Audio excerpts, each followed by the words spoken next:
Good morning everyone, MMDA back on the road, passing city, joint operation with the LGU enforcers, issuing tickets to illegally parked vehicles. According to the action officer, they did do a clamping operation here on Friday. When it comes to clamping, it is very convenient for the LGU, but of course it doesn't remove the actual obstruction. I guess the idea is it acts as a deterrent because you have to pay to get the clamp removed. Today, since it's MMDA, it won't be clamping, it would be towing. Of course, it's not just those that are parked on the road, it's also those that are obstructing the sidewalk, like this motorcycle here. See this vehicle parked on the sidewalk? Where does the pedestrian go? Into the road.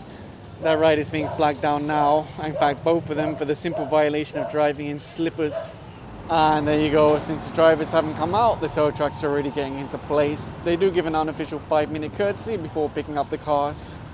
That rider was flagged down now. He's wearing slippers, his helmet's unclipped, and I don't see any ICC or PS mark on the helmet, so I'm not sure if it's an unauthorized helmet.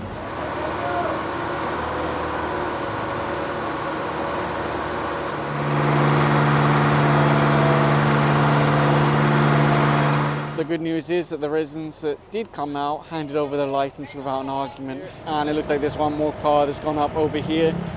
If you're wondering about signages, yep, there's a lot of signs reminding people no parking both sides. And this is actually something that I was going to mention. There are so many young school children walking around. When you park on the sidewalk, where do they go? In the road? Like this vehicle over here. What are you meant to do? Your only option is to go in the road. Best case scenario, it just causes traffic. Worst case scenario, you get hit by a passing vehicle.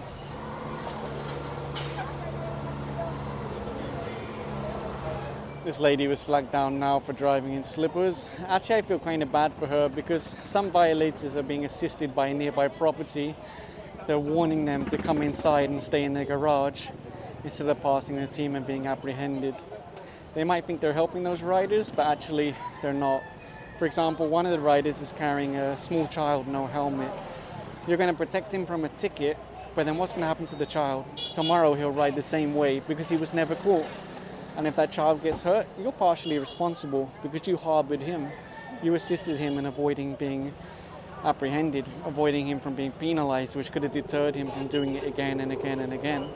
You see the sidewalk here is relatively wide and clear until you get to this point where they put concrete on top of the sidewalk and then installed this table. They're telling the SCOG team that they'll remove it themselves by tomorrow. But I would put money on the fact that if you come here tomorrow, next week, next month, it will still be here. Because even though she agreed to remove it by tomorrow, she's now arguing that it should be allowed there. And because of that, the SCOG team have decided they're going to take it down now. Because if they're already arguing, obviously it's still going to be here tomorrow if they don't remove it now.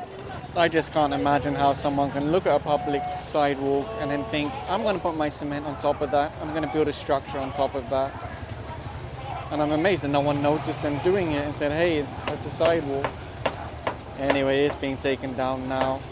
In fact, I don't think it's just the tables that extended over the sidewalk. I think this whole property has extended over the sidewalk. Because if you look at where the Meralco post is and you look at the width of the sidewalk, it really looks like they extended this whole property. Anyway, for now, the sidewalk is clear for pedestrians, albeit with that concrete slab on top of it. One of the big problems here on IBP Road is people bring their vehicles here for discount vulcanizing. It is a lot cheaper, but the reason for that is because they don't have any parking space for their customers. They'll make you park on the road and risk a ticket. The SCOG team are actually asking them to remove all their stuff from the road, from what should be the sidewalk, the awnings, everything like that. But the driver was actually asking them to speak to someone on the phone. He doesn't actually have his license. It's already been confiscated by LTO. But that ticket from LTO does act as his temporary operator's permit. Like I said, it's not just vulcanizing the spare tire, it's also rotating the wheels. It takes a long time, it obstructs the road for a long time. What you could do is drop off the spare that needs to be vulcanized and then come back later to pick it up, right? That's an option. Or go to a proper garage that has a legitimate space. Otherwise, you're risking a ticket. This gentleman is counterflowing and he doesn't have a helmet and he doesn't have shoes. That's actually going to be a very expensive ticket. Counterflow, no helmet, no shoes. Wow. That's expensive. If they put all the violations on the ticket. That car over there was going to get towed away, but a driver appeared, so she's able to leave with just a ticket. I think this might be the first car I saw towed today. Most of the drivers around here are used to the ticketing and towing, so they're very fast to come out now. I heard many enforcers shouting at this rider, and he kept going forward and he kept pointing. So obviously he's a member of the gang. Anyway, he was finally brought to a stop and they're asking for his license. He's riding without a crash helmet. This rider was flagged down, and one of the things you'll notice is there's no license plate on the back. What do you think? Is it going to be inside his compartment?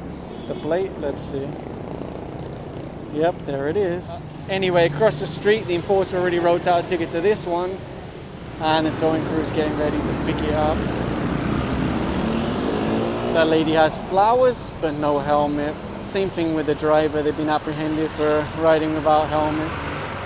This is another one that they actually picked up in front of the school earlier. I just wasn't able to shoot it at the time. Considered to be a legally parked commercial vehicle, obviously. And this motorcycle here was just taken off the sidewalk. And the enforcer's now writing out a ticket to this one. There are actually a few other vehicles parked here, but they already drove away. This one doesn't have a driver. And there you go, the street sweeper just complained. She said this is parked here every day, getting in their way. They can't clean the street properly.